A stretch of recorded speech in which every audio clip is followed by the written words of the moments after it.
tarde, bom dia, boa noite. Eu não sei qual é a hora que você vai ouvir esse podcast. Que bom que nós estamos aqui mais uma vez. Hoje, com a participação do Luiz Carlos Brito, nós vamos falar de algo que é muito importante. Nós vamos falar sobre sustentabilidade, nós vamos falar sobre geração de emprego e renda, nós vamos falar de coisas que são muito essenciais para o nosso dia a dia. E eu quero convidar você a estar conosco, a permanecer conosco. E olha, não esquece, se você puder, inscreva no nosso canal e nos ajude. Então, chega de conversa e vamos começar. Eu quero passar aqui apresentando Antônio Coquito, o Wagner Viana, nossa equipe Ana Lúcia Andrade. Ali também tem o William, a Mary está ali no cenário. E aqui, do meu lado, o Luiz Carlos, que é do Instituto IBEX. Então, eu passo a palavra para o Wagner, para a gente estar dando andamento. Aí você pode estar se perguntando por que o que a gente não vê, né? É exatamente fazer esse trocadilho. Aqui você vai ver cidadania, geração de renda, sustentabilidade e também cidades urbanizadas e inclusivas, a própria mobilização social, as pluralidades. E agora eu passo para o Coquito para ele se apresentar. Bom, eu sou Antônio Coquito, a gente está junto aqui nesse podcast importante de trazer temas que estão hoje colocados na pauta da sociedade, que muitas vezes ficam invisíveis, né? São desconhecidos por muitas pessoas. E a economia circular, ela é um tema importante, está na vida de nós, e a gente às vezes desconhece ou não conhece, desconhece, né? E permeia a vida de todos nós. E pensando que a economia circular, Coquito, Wagner e Luiz, ela vem nesse processo né, na contramão, vem trazendo um posicionamento novo. Nós estamos acostumados com a economia linear, onde você tem a matéria-prima, produz, descarta. E agora uma nova proposta, um novo caminho. E é esse caminho, essa nova proposta, que o Luiz vai apresentar um pouco para nós hoje. Espero que todos possam ficar bem atentos, porque é muito importante. Exatamente.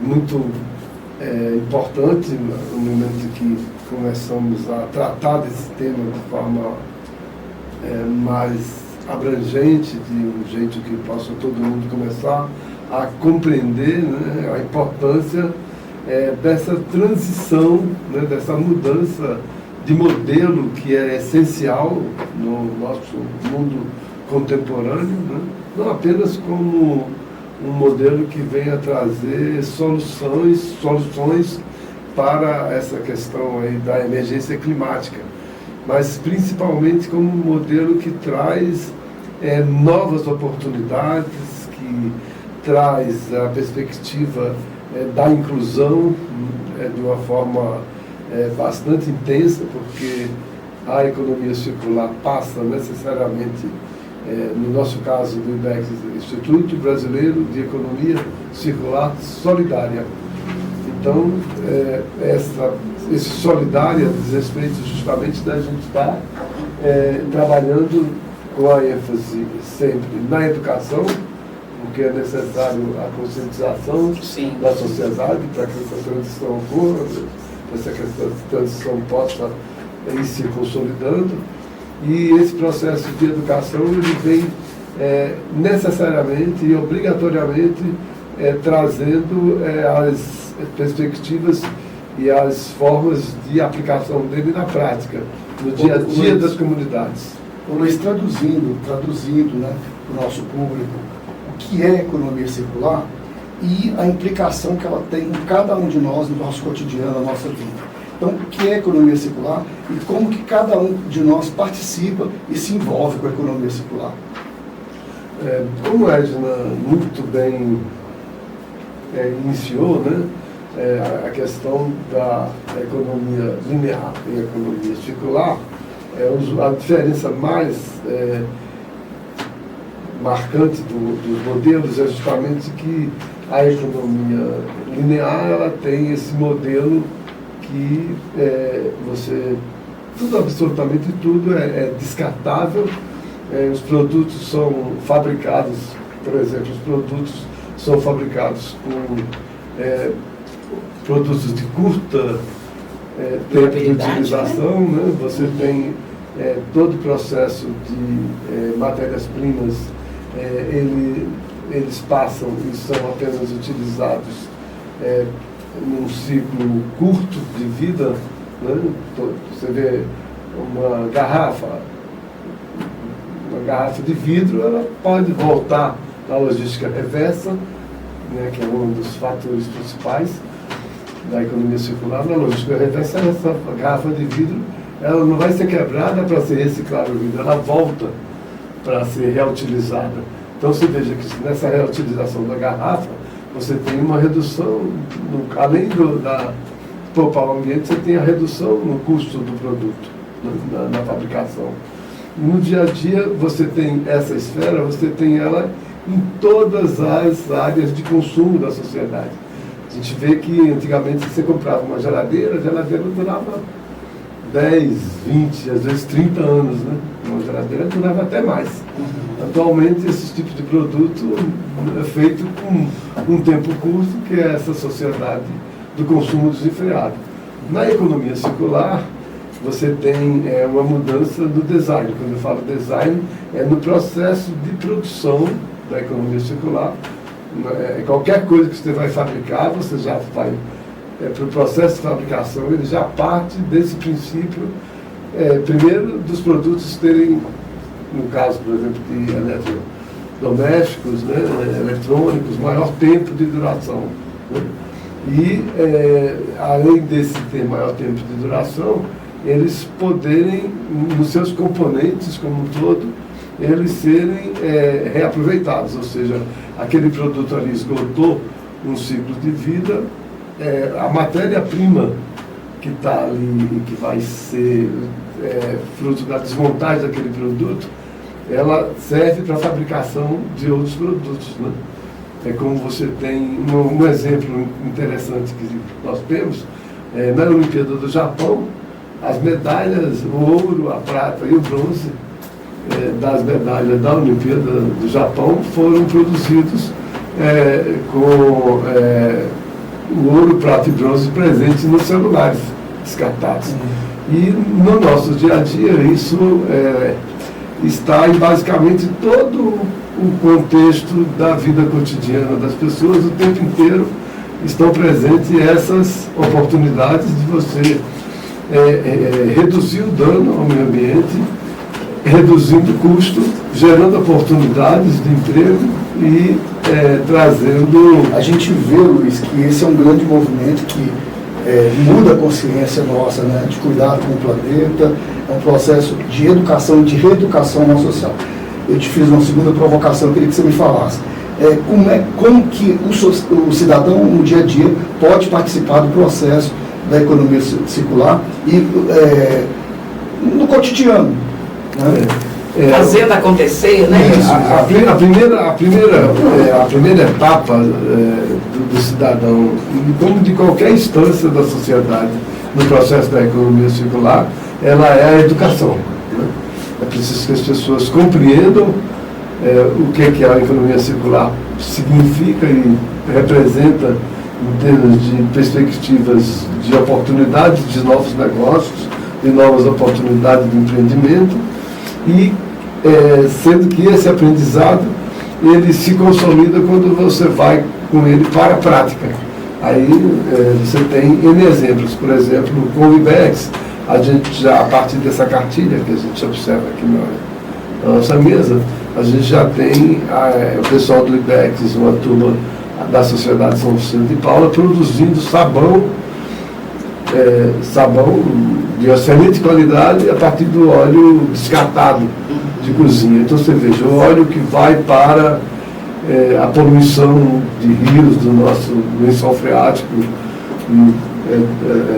prejudica o meio ambiente de uma forma muito grave. Ganha outra destinação. Ganha a destinação. E você tem o sabão, você tem também o diesel, que atualmente, inclusive, tem um projeto em Minas né, que já está começando a produzir óleo diesel a partir do óleo sobra de cozinha. Da mesma forma, você tem a possibilidade, que também está implantada, eu estou falando de experiências que já estão acontecendo em Belo Horizonte. Nós acabamos de implantar na Rede Sol, na Conaf, um biodigestor. Esse biodigestor vai trabalhar transformando o resíduo orgânico em biogás e em fertilizantes. Então, no meu bairro tem pessoa que passa, né, fala do óleo. E te vê que muita gente acaba não entregando, não juntando o óleo, porque às vezes é preconceito, às vezes será que vai fazer alguma coisa mesmo? O que faz com isso? Né? E muitas vezes a gente não faz ao nosso papel, numa reciclagem, numa coleta seletiva, num descarte correto. Então, essas iniciativas de transformar uma sociedade do descarte para uma sociedade da remanufatura e da reutilização, eu acho que passa também pela educação, mas passa por uma mudança também do conceito. Nós estamos nessa sociedade da economia linear mesmo. Mas esse processo da mudança, ele ocorre a partir da educação. A educação que sensibiliza. E a educação que mais sensibiliza é aquela que dá oportunidade para as pessoas de terem efetivamente ganhos. Ganhos, no caso, principalmente de renda. Um grande exemplo no setor que você tem, o setor que mais gera resíduo sólido como lixo é o setor da construção civil. Então você veja quantas ruas podem ser pavimentadas com a quantidade de lixo que você tem no setor da construção civil, que é descartado, vira esses entulhos que vão para o aterro sanitário, numa situação que de um tamanho de benefício que pode trazer para a sociedade a reutilização disso, não só como pavimentação, como matéria-prima para outras obras, né? Da mesma forma, um outro exemplo grande da sistemática da economia circular é também essa questão do compartilhamento de bens, né? A Biblioteca das Coisas, que é uma biblioteca das coisas para que todo mundo possa entender. Quem não tem em casa uma ferramenta, um alicate, uma chave de fenda, uma furadeira, né? E esses equipamentos, quantas vezes você usa eles por ano? Né? E aí você tem furadeira, a própria máquina de lavar, né? Mas o exemplo da Biblioteca das Coisas, você pode, por exemplo, em todo conjunto habitacional, em toda comunidade, em todo o conjunto do Minha Casa Minha Vida, você pode ter uma Biblioteca das Coisas, onde você tenha um conjunto gigante de equipamentos. Cada um vai lá, contribui com equipamentos, todo mundo vai lá, doa, toda pessoa vai lá, retira, quem quiser, quem for alguém que tenha a oportunidade de prestar um serviço, só pede fazer um concerto na sua própria casa, vai lá, pega emprestado, faz o serviço e devolve. Então você perceba quanta gente não tem a oportunidade de estar prestando serviços os mais diversos e não tem as ferramentas, e aí você pode ter tudo isso na Biblioteca das Coisas disponível com um volume muito grande de pessoas usando, que é justamente aí também você tirar essa ociosidade, né? Desse tipo de... E sair desse lugar do consumo, né? Do consumo, exatamente. O capitalismo quer nos levar, essa coisa de consumir, você tem, o vizinho tem que ter. Não, a partilha que havia há muito tempo atrás, que a gente percebe que isso tem meio que minado, né?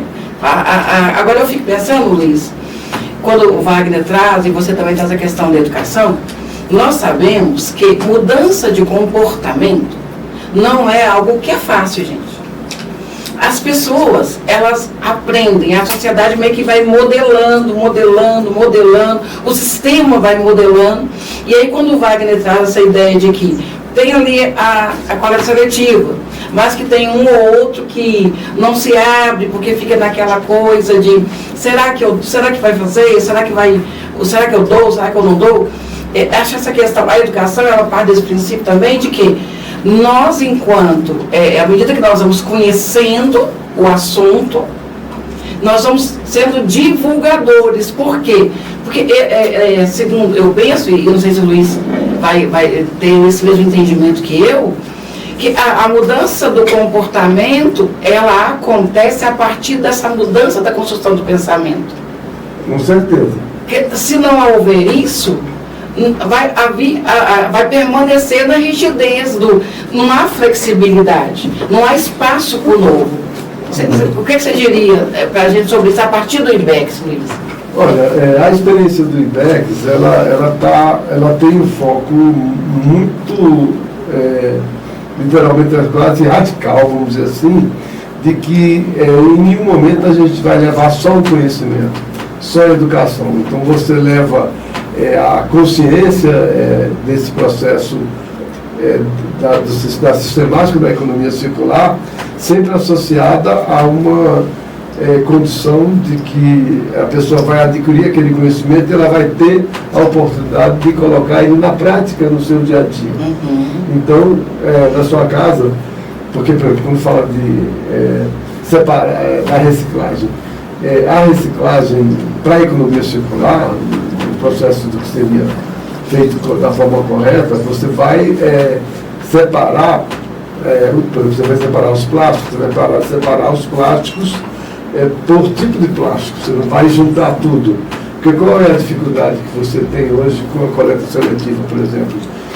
As pessoas às vezes acompanham esse tipo de processo na própria coleta seletiva feita pela prefeitura. Você vai lá, separa o seu lixo, papel, plástico, vidro, e aí quando o caminhão passa, o cidadão vê aquilo ser junto e jogado no caminhão. Claro que você tem momentos em que tem uma coleta, realmente a coleta seletiva, mas em grande parte, o exemplo que o cidadão vê no dia a dia é esse. Sim, sim. E aí, no caso, quando você tem a consciência da economia circular, a pessoa passa a ter essa capacidade de perceber que o óleo de cozinha dela, e aí é muito importante que tenha esse processo da pessoa ser beneficiada, da pessoa perceber concretamente o benefício. O custo do produto que ela vai trazer, a logística reversa, fica mais barato, ela ter você tem vários modelos já funcionando, onde você tem um bônus em desconto em função da prática, daquela dinâmica de você trabalhar esse processo da economia circular. Uhum. Mas os fatores principais e os setores que geram mais oportunidades, né, é justamente o que você tem no dia a dia das pessoas e que pode trazer benefícios para ela. Por exemplo, você pode ter nas escolas, não só, aí você nas escolas você vai, coloca um biodigestor, você processa a sobra que ocorre, o desperdício, o que antes era desperdício, vira matéria-prima para produzir o gás, e por sua vez, ao produzir o gás, você gera o fertilizante. Aí, ao produzir o gás e o fertilizante, você gera a horta comunitária que vai ser nutrida com aquele fertilizante. Então, quanto mais as pessoas tiverem esse tipo de experiência, ela está ali colocando na prática os parâmetros da economia circular, e ela vai enxergando aquilo, trazendo benefício para a vida dela, para a família dela, e mais ainda oportunidades de renda, ela vai tendo maior motivação para colocar essa dinâmica da economia circular na prática. Por isso que a gente até tem um pensamento, porque, claro, depende de legislação, mas se tiver legislação, o cidadão não tiver consciência e o cidadão não enxergar o benefício, não vai adiantar nada. O que traz efetivamente o cidadão para se engajar é ele perceber que ele está, com aquela prática, ele está gerando oportunidades de negócio. Está ajudando o meio ambiente? Está. Mas para o cidadão no dia a dia, o que traz a consciência para ele é ele enxergar as oportunidades e ele perceber concretamente que está melhorando a qualidade de vida dele, a perspectiva de renda, né? Deixa eu trazer um outro elemento aqui que se refere à educação. A gente está falando muito do foco da educação nas pessoas, do povo. Mas o que eu percebo desse processo de educação? E acho que também a gente pode refletir o que a questão ambiental, do desenvolvimento sustentável, a questão ambiental, ela é urgente, ela está colocada na pauta da sociedade mundial. Mas é preciso um processo, vamos dizer assim, intensivo de educação dos gestores públicos, porque existe uma degradação ambiental dos municípios, em que muitas prefeituras, muitos gestores não assumiram essa pauta do desenvolvimento sustentável para valer. Então, assim, se o gestor público não implementa a política, como uma política de município, em que cria esses mecanismos, né, para facilitar a entrada da economia circular, a geração de emprego e renda, as cooperativas e tudo mais, ela fica meio que uma política manca, né? Falta alguma coisa. Então, o gestor público também precisa assumir, nesse processo educativo maior, um comprometimento com esse novo momento planetário de cuidado com o meio ambiente. Então, eu queria que você falasse um pouco disso, desse comprometimento, desse processo de responsabilidade, vou chamar de educação, mas focado na responsabilidade do gestor público assumir um pacto com a economia circular, porque senão a gente começa a cobrar do cara lá, da Dona Maria, do Sr. José, e aí ele nem sabe para onde ele encaminha isso e tudo mais. Né? Você citou o exemplo do óleo. Né? Para onde eu encaminho o óleo? Se no município não tem um programa, não tem uma política. Né? Então eu queria que você falasse um pouco sobre isso, né? Da responsabilidade do município, dos municípios. O que acontece? Eu tenho um exemplo que você tem de como que funciona essa questão da legislação. Aqui em Minas Gerais, esse governo atual aí, a Secretaria SEMAD criou uma portaria da logística reversa. Tem 2 anos e meio. Aí você se pergunta, o que é que o próprio governo pratica dentro dessa portaria da logística reversa e como que foi a adesão das empresas. Até agora eles só fizeram adiar.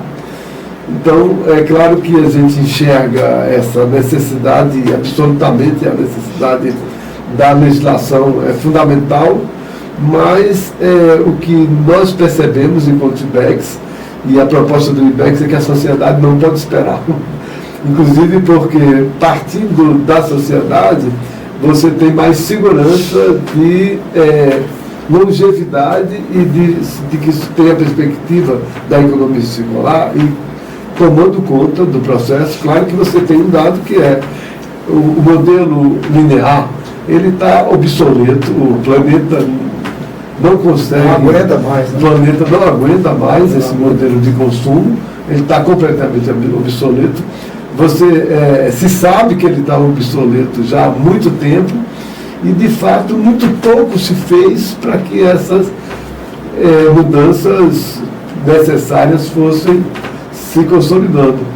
Então, as duas coisas, o que o IBEX enxerga e trabalha, é que essas coisas têm que caminhar juntas, sendo que a sociedade é que tem que ser protagonista e levar, literalmente, a partir de quanto mais a sociedade for protagonista, mais você vai ter essa prática também sendo, até porque a legislação ela evolui em função da pressão da sociedade, porque o que a gente vem acompanhando, agora mesmo você tem, o governo federal criou aí uma meta, né, um programa nacional de economia circular.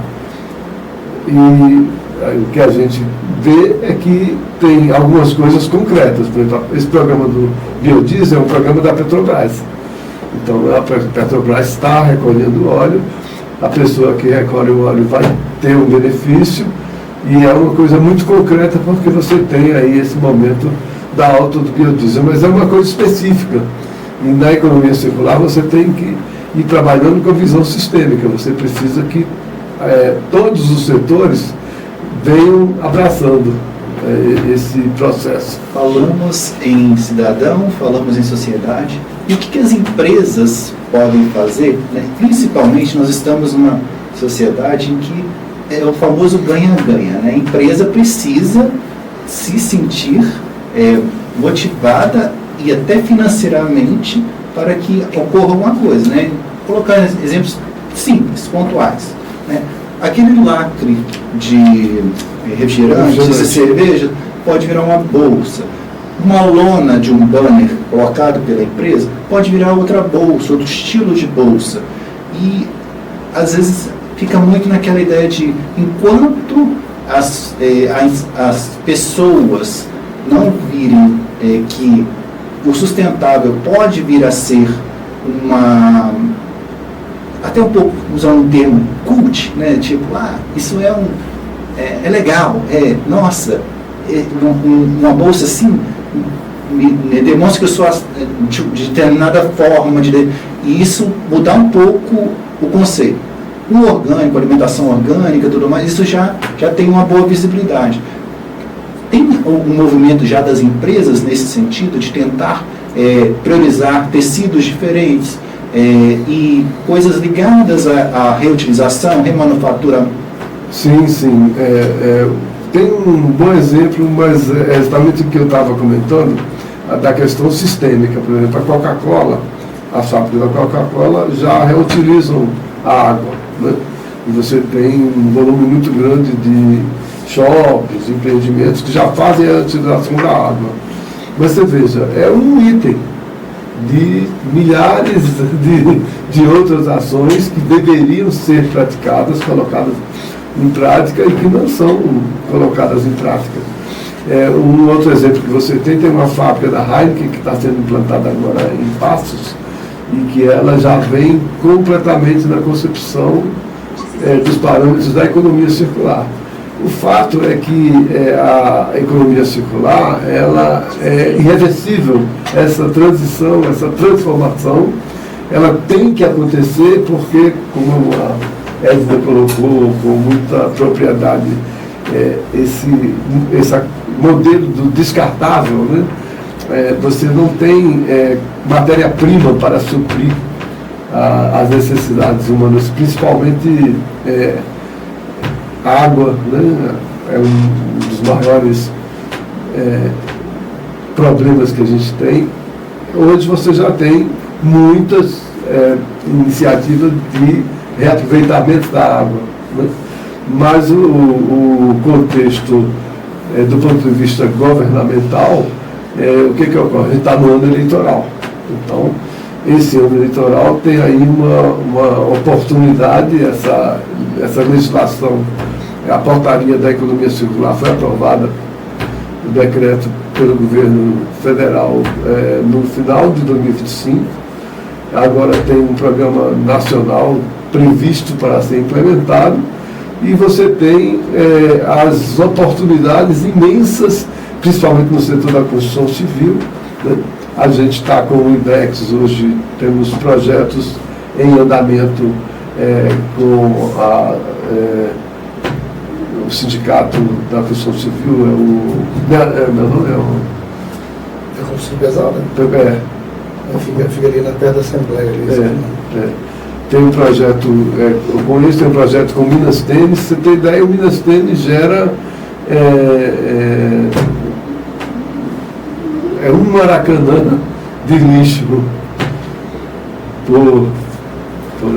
Luiz, assim, é provocativo o que você fala, e eu vou voltar na questão dos municípios, porque você, não, a questão porque na sua fala você voltou a falar o cidadão primeiro.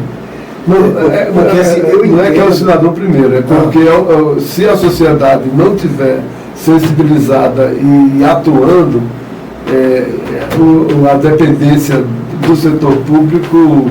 Então vamos entender então, o setor público dentro da sociedade. Sim. A sociedade, porque o que eu vejo? Existe uma apatia do poder público em implementar políticas de desenvolvimento sustentável. Você vê que tem municípios que não acabaram com o lixão ainda. Tem municípios que não têm política de gestão de resíduos ainda. E olha que a política já existe há 16 anos. 16 anos, exatamente. Né? E aí a gente vai olhar o quê? A política de gestão de resíduos, quando ela acaba com o lixão, ela resolve um problema também de saúde pública.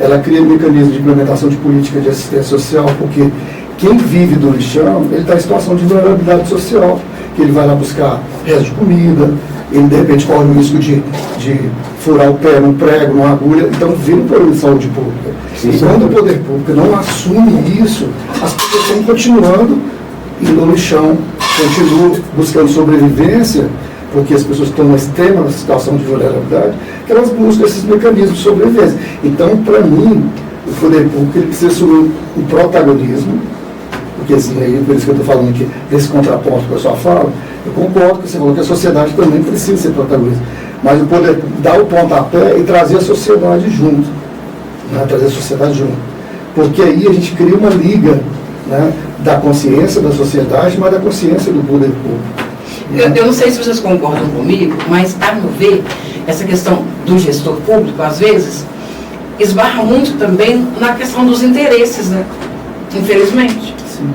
É muito mais fácil eu agradar uma empresa que está ali trazendo para o município uma rentabilidade do que eu me preocupar com uma comunidade carente que precisa do cuidado.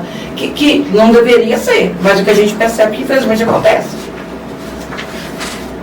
Mas a empresa que, pegando o setor da construção civil, que é um belíssimo exemplo, você tem no setor da construção civil o que você pode dizer assim, que você tem um volume maior de oportunidades de curto prazo. E aí é que entra sim o setor público, porque você teria que ter uma legislação mais rigorosa e você estabelecer parâmetros que possam estar muito bem definidos na forma de reutilização desse rejeito como matéria-prima para outros projetos. Aí, a própria pavimentação, você imagine que você pode resolver todo o problema de pavimentação muito rapidamente a partir da utilização do rejeito e é interessante da construção civil. E é interessante isso que a gente vai colocar aqui agora, a Ed traz, você traz, porque assim, a gente tem resposta para um monte de problema. Por exemplo, o município precisa pavimentar uma estrada, pavimentar ou urbanizar uma estrada que vai para a roça, que está cheia de buraco. Se ele fizer uma política municipal de reaproveitamento de resíduos de construção, ele pavimenta. Eu participei de uma discussão um tempo atrás, que é isso, o engenheiro falava isso. Gente, quanto material de construção que fica entulhado e às vezes a pessoa não tem como destinar, acaba destinando no meio da rua, né, ou em qualquer espaço público. Então, se o município tem uma política, um programa nisso, as pessoas começam a destinar o resto da construção, que vai lá e quebra uma parede, ou quebra o cômodo da casa, quer fazer. Aquilo ali é material de pavimentação, mas não existe política disso em muitos municípios. Né? Então, assim, por isso que eu falo do poder público ser o provocador desse novo momento do cuidado com o planeta. Um exemplo simples, né? Aquele ponto verde, quantos a gente acha nos nossos bairros? São poucos. E muitas vezes as empresas ou os locais que eles ficam próximos, às vezes eles mesmos pedem, não queremos ter esse ponto verde aqui. E é uma coisa simples que o governo faz. Eu vou pegar um exemplo particular. Naquela chuva forte de dezembro, eu queria fazer o descarte correto das telhas que quebraram da minha residência. Eu tive que ir para um outro bairro onde eu sabia que tinha um ponto verde, e no caminho eu percebi que um dos pontos verdes que existiam já não tem mais, e um pouco à frente tinha um outro. Então são coisas simples que o governo pode colocar mais pontos verdes. Tem as limitações das próprias empresas, às vezes a própria sociedade que não está acostumada a utilizar, que prefere descarte de qualquer forma, e quando a gente quer fazer o descarte correto, a gente tem as limitações. Mas até Wagner, pegando um gancho na sua fala, até a própria coleta seletiva. Sim. Você pega uma cidade do tamanho de Belo Horizonte ou uma região metropolitana, né, a gente é polo de difusor de muitas políticas públicas, porque quando começa na capital, acaba os municípios aderindo. Isso. Não existe coleta seletiva em toda Belo Horizonte. E é uma política que muda muito a questão. E aí, é o que o Luiz falou, você muda a consciência do indivíduo, do cidadão, no sentido de destinação correta do resíduo, começa lá na casa dele, o cara vai passar e começar a colher o resíduo com destinação para reciclagem, porque o resíduo já está separado. Mas não existe isso na grande BH. Existem alguns bairros.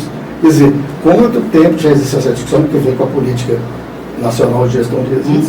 Ele tem 16 anos de atraso, ou mais, né? Então, sim, assim, só vem sendo adiado os pagamentos. E aí vem as justificativas, né? E sendo assim, o Luiz pode falar melhor, né, você, a partir do IDES, que assim, como que isso resulta também em benefício econômico para o município, social, econômico para o município. Sim, e pensando antes de você iniciar o Coquito, quando o Coquito fala dessa questão aí da economia, né, aí envolve geração de renda, né, Coquito, emprego, a partir disso tudo, você falou muito na sua fala anterior, da questão que às vezes a pessoa ela se motiva a separar, a cuidar, porque ela tem um certo ganho, né? Então seria a partir das cooperativas e das associações que a gente enxerga esse caminho hoje, na atualidade, já que na questão da gestão, do gestor público, isso está em falha, você, enquanto conhecedor e estudioso do assunto, seria a partir das cooperativas e associações que isso poderia ser mais implementado, mais divulgado, mais difundido? O que ocorre? Já vem sendo que não se trata de que você não deva ter, o setor público tem que estar tomando as suas iniciativas e criando os mecanismos para, da parte do poder público, essas práticas serem implementadas, né? Mas que a gente tem a percepção é de que você tem que estar a sociedade toda envolvida para que as legislações, porque quando você observa, como você estava dizendo, a lei de resíduos sólidos já tem aí um tempo tremendo e você só vai tendo um adiamento. E, como você estava dizendo, a questão dos interesses, né? Você tem aí, por exemplo, no momento que você passe a ter a utilização dos resíduos, você está, de alguma forma, ferindo o interesse ali do empreiteiro de asfalto, de tapa-buraco. Então, esse processo precisa você ter a legislação e você precisa ter a sociedade percebendo a necessidade e esse processo da pressão para que as coisas possam acontecer de forma contínua e que elas possam ser concebidas como políticas implementadas a nível de Estado e não de gestão de governo. Esse é o maior problema, essa descontinuidade. Se você for verificar essa questão da própria coleta seletiva, já teve momentos em Belo Horizonte que ela era muito melhor do que é hoje, né? Entendeu? Agora, é importante que a gente não está dizendo que o setor público fica de fora. O que nós colocamos é que precisa se responsabilizar mais pela implantação. Pela implantação. E aí passa pela legislação e pela qualidade dos políticos que a gente está colocando lá todo ano, né? Porque você tem... Só colocando aí a questão que a gente citou das cooperativas, muito do que a pessoa que vive do reciclado, né, que cata, que leva, né, a garrafa, a latinha e tudo mais, ficaria uma geração de renda muito mais palpável com a cooperativa. E muitas dessas vezes é a mulher provedora da casa que está fazendo esse trabalho. Muitas vezes a gente fica vendo, né, enquanto sociedade, como que isso é desvalorizado, esse papel fundamental, e que quando a cooperativa consegue fazer uma das etapas, a renda aumenta. Aí eu queria ver exemplos disso que o IBEX conhece e que você sabe que ajudou no empoderamento da mulher. Esse é o ponto mais essencial do trabalho que hoje nós estamos voltados enquanto IBEX, que é exatamente esse empoderamento das cooperativas, e as cooperativas predominantemente. Você tem praticamente quase 70% são mulheres nas cooperativas de reciclagem. E de você ter essas mulheres, inclusive, atuando a partir da orientação, de você ir reduzindo, inclusive, esses intermediários e criando dentro das cooperativas as oportunidades de que ela agregue valor aos produtos que saem, porque você gera aquela quantidade de matéria-prima ali e você acaba tendo um intermediário que muitas vezes ganha mais do que o pessoal da cooperativa. Então isso é um ponto-chave, você dá essa condição de que as cooperadas possam beneficiar o produto ou elas conseguirem ter a relação, a partir de que você associa um conjunto de cooperativas, elas terem poder de barganha para estar fazendo a entrega direto para a indústria, né? Então, um caminho interessante, Luiz, será que seria, a partir dessa sua fala, por exemplo, a gente não tem essa possibilidade das coletas, a coleta seletiva ela não acontece, na capital já é com dificuldade, nos municípios, no derredor, muito menos. Será que, a partir disso que você diz, que às vezes aquelas pessoas que vão passar, tem os atravessadores, que acabam ganhando muito mais do que as cooperativas. Então, ali um grupo de pessoas que vão chamar os catadores, que acabam sendo explorados pelos donos desses espaços, ferro velho, essas coisas, né? Então, será que um caminho seria, por exemplo, em todos os bairros, nós temos ali as associações comunitárias, ou temos ali as conferências dos vicentinos. Será que seria um caminho de tentar descobrir aonde tem uma cooperativa ou uma associação ali que trabalha diretamente com a economia circular, e a partir desse trabalho de consciência dentro da comunidade, já que não tem esse espaço de coleta seletiva, tem um espaço de entrega e essas cooperativas virem para recolher esse material, para aos poucos ir tirando essa exploração que há desses pequenos catadores, desses atravessadores? Eu vou acrescentar na fala da Edna. E aí acho que o Luiz pode falar muito, ele tem relação com os catadores. Eu acho que a gente tem uma relação histórica de visibilizar o catador. Ele fica invisível. A gente teria que tornar o catador visível. E aí, quando a gente fala do gestor público, ele pode fomentar a criação de associações cooperativas. Eu vou juntar tudo isso que eu falei. Por quê? Os catadores têm um histórico de catação solitária, catação individual, porque muitos deles não tiveram escolaridade, não tiveram formação, e sobrou, entre aspas, para eles sobreviver do resto do que, entre aspas, que os catadores não chamam de lixo, chamam de resíduos, né? Então ele sobrou para ele o quê? Catar. Por isso catadores. Né? Cata latinha, cata papel, cata plástico, tudo mais.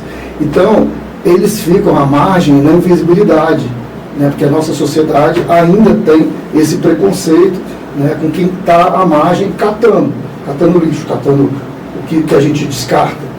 Então, quando entra aí o poder público, ele pode entrar de fomentar as associações onde não tem, organizar esses catadores que estão solitários na rua, catando como mecanismo de sobrevivência, e criar um grande empreendimento social no município que seja um empreendimento de inclusão social. Né? Então eu só queria acrescentar na sua fala isso, Edson, porque eu acho que é um dever de casa que o gestor público precisa assumir. Sim. Por exemplo, a minha cidade, eu vou falar minha cidade aqui, mas lá não tem associação. E o que eu vejo? E existe um processo de muita gente catando no mecanismo de sobrevivência. O que o gestor público faz? Ele empurra para o setor empresarial, né? O que a gente está contextualizando aqui, problematizando, porque o setor empresarial vem com a lógica do lucro. E aí ele continua tornando invisível o catador. O catador, ele cata, mas vai para a indústria, porque não tem uma associação e uma cooperativa lá no município. O que deveria ter, se tem catador, pode ter uma associação, uma cooperativa. E aí o gestor público está fazendo o quê? O caminho de cuidar do planeta, o catador já tem uma relação direta com a comunidade, ele estaria criando o caminho da geração de emprego e renda e melhorando a qualidade de vida daquele catador e catadora. Em relação à questão do setor público e do empresariado nesse processo, você tem um exemplo da forma como veio ocorrendo na Europa toda, Portugal, só entre Londres. Você tem teve lá um programa de recuperação da economia na Europa, onde as empresas e as próprias prefeituras, para terem acesso aos recursos dos fundos de investimento dos bancos europeus, eram obrigadas a colocar em prática os 5 R's da economia circular. E aí você estabeleceu-se uma outra dinâmica de relação, inclusive esse recurso que era disponibilizado com juros mais baixos, né? Inclusive essa política nacional que está sendo implementada prevê ações dentro desse modelo. E esse processo de estímulo do setor público para a geração de cooperativas, você veja que as coisas funcionam quando a gente fica aqui repetindo e batendo na questão da educação, né? A gente está falando os catadores das cooperativas, e a gente vê o tempo inteiro os catadores na rua, futucando ali os lixos que já estão colocados na rua, às vezes até o próprio saquinho que está lá de reciclado, o cara abre o lixo porque ele vai separar o que é garrafa, o que é vidro, o que é papel, o que é o plástico PET, o plástico de garrafas mais rígidas, polietileno. E esse processo da educação, a educação tem que ser de forma transversal, ela tem que estar em todos os setores da sociedade. Claro que como é que eu diria? É essencial, né? É imprescindível que o setor público tenha a iniciativa de criar um incentivo, de viabilizar que esse processo aconteça, principalmente nas questões que são de grande escala, né? Então, quando a gente fala dos resíduos da construção civil, quando a gente fala do aproveitamento e reuso da água, isso tem que caber a uma legislação mais rígida quanto a esse processo, essa dinâmica, né? E talvez uma forma de incentivar essas empresas a abraçarem essa proposta também seja a partir de um incentivo, né? Nós sabemos que a carga de impostos ela é muito alta, né? Exatamente. Então, se você cria um incentivo, a empresa ela faz esse papel de fomentar, de fazer com que isso aconteça, e em contrapartida ela tem um benefício do município, do estado. Aí nós vamos fazer o quê? A coisa tende, ou seja, se eu ganho alguma coisa, eu também vou contribuir porque eu quero ganhar, né?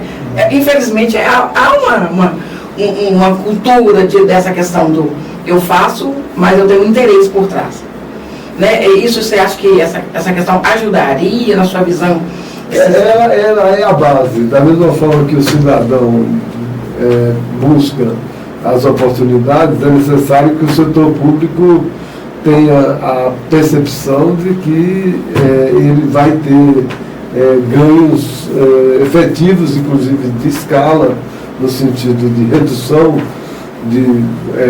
se você observar o desperdício de material de construção nas obras públicas, o desperdício de água, né, e dos próprios processos construtivos, essa é uma agenda hoje que está sendo implementada, mas ela é implementada numa velocidade muito menor do que a necessidade da sociedade. Uhum. Luiz, aproveitando que estamos falando do executivo, gestor público, mas também a gente vê muito a questão também do legislativo. O IDEX está acompanhando com certeza todas as movimentações das legislações, tem uma discussão em nível nacional, e isso acaba que esbarra na necessidade também de se pensar nos níveis locais, municipal, estadual. Como que está essa legislação? Como que você vê que os políticos e as câmaras podem ainda dar de direcionamento para que a economia circular se transformem numa realidade e palpável para a sociedade? A política, ela está agora, como a gente, inclusive, agora nesse ano aí, vamos estar elegendo deputado estadual, deputado federal, né, senador, governador. Um dos esforços que nós fazemos é de levar essa agenda para o conjunto da sociedade e também para o ambiente político. Agora mesmo é o que a gente está fazendo aqui nesse momento aqui com a Edna, porque é preciso que haja um aprimoramento desse processo da legislação e esse aprimoramento passa obrigatoriamente por se enxergar essas oportunidades que existem, onde você vai ter um ganha-ganha, você vai ter o município cuidando melhor do meio ambiente, esse cuidado melhor do meio ambiente significando uma redução no custo das obras públicas, significando uma melhor qualidade nessa questão das obras públicas, significando a própria Câmara dos Vereadores criando e aprimorando uma legislação que obrigue a um processo, obrigue, que eu falo, obrigue mesmo, né? Você ter o cidadão sendo conscientizado e sendo responsabilizado pelo processo de fazer como é que fala? Você, no seu dia a dia, na sua casa, você ter o óleo da sua casa para o projeto de óleo diesel das fábricas de sabão, você ter os seus resíduos separados adequadamente, até para você valorizar e perceber a importância do profissional, do catador, né, entender a importância que essa profissão tem hoje para o contexto das nossas cidades, né? E você tem a situação de que isso se tornar bandeira efetiva da classe política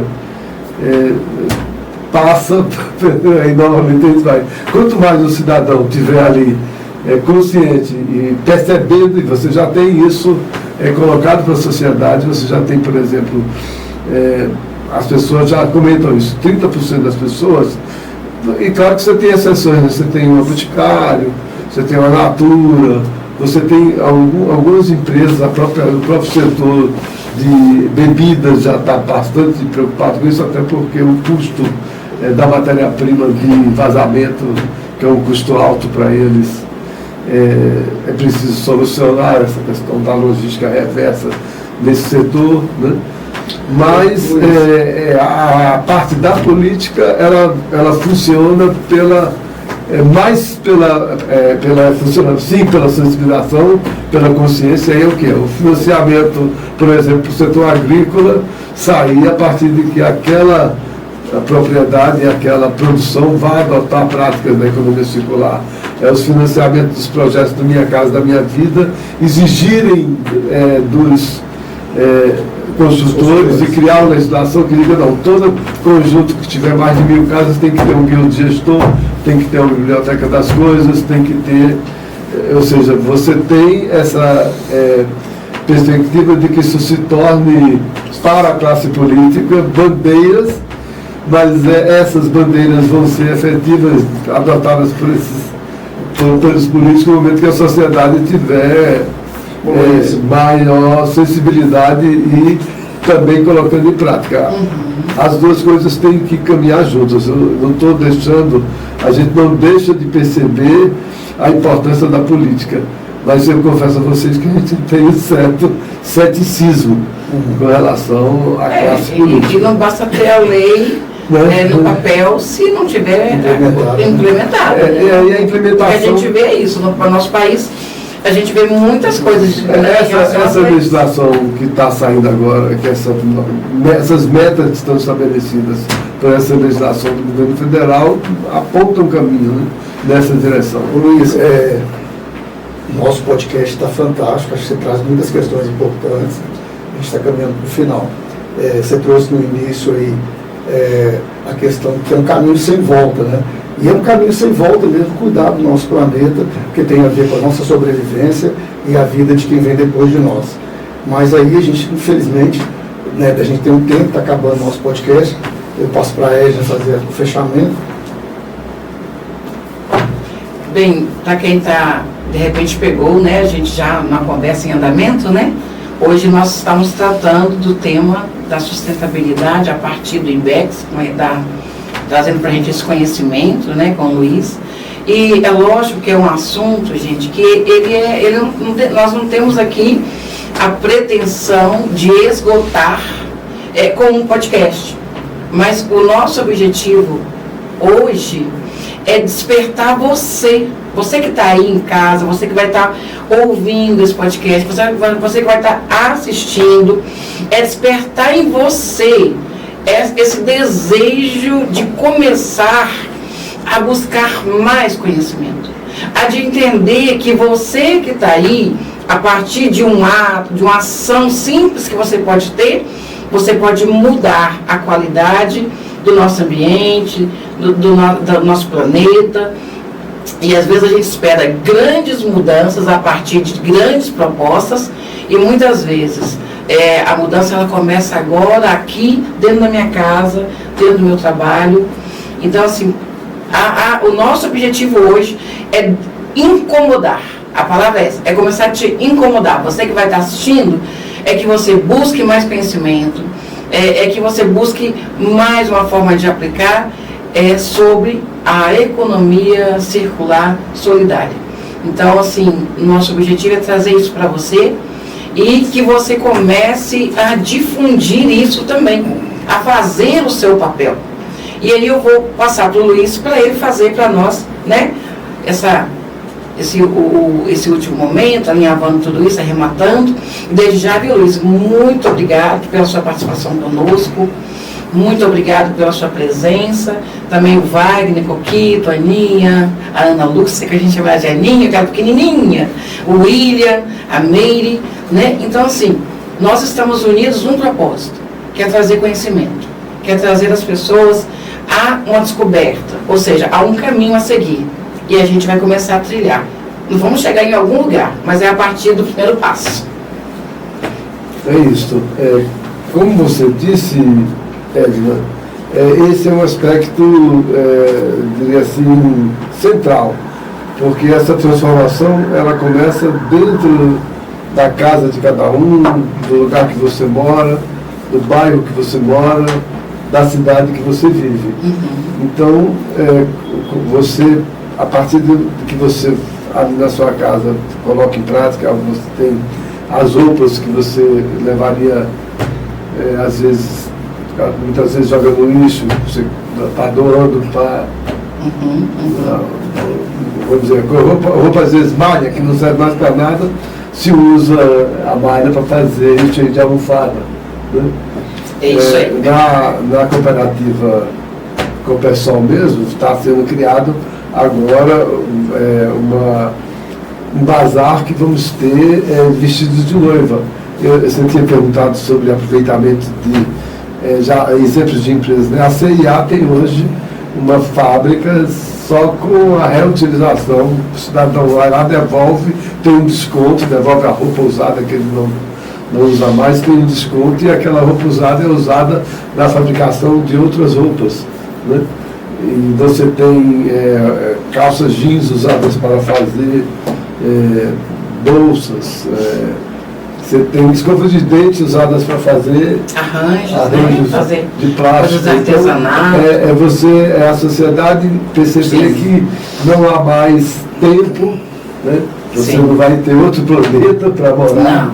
Né? E é preciso, e aí é que é o ponto que a gente se bate nele, é preciso ter educação, ter a visão da economia circular para poder compreender a quantidade de oportunidades de renda, de empreendimentos, de emprego que tem nesse segmento, tanto que você pode também melhorar o aproveitamento dos recursos públicos a partir da utilização e do emprego da dinâmica dos parâmetros da economia circular. Que bom, né? E que bom que nós hoje a gente pôde trazer essa discussão. Eu quero agradecer a cada um de vocês que está aí, você que está acompanhando a gente. Olha, acompanha o canal do YouTube, o que a gente não vê com a Edna Santos, ou então vai lá no Instagram, @psicóloga Edna Santos. Você tem uma ideia sobre isso, você quer falar sobre isso, entra lá, vai nas nossas redes, vai lá, dá uma sugestão. Você tem um tema que você gostaria que trabalhasse aqui no podcast, vai lá, fala pra gente, porque nós queremos caminhar junto com você. É junto com você, trazendo aquilo que é necessário, porque nós vamos aprender juntos muitas coisas. Então, muito obrigada e até a próxima, se Deus quiser.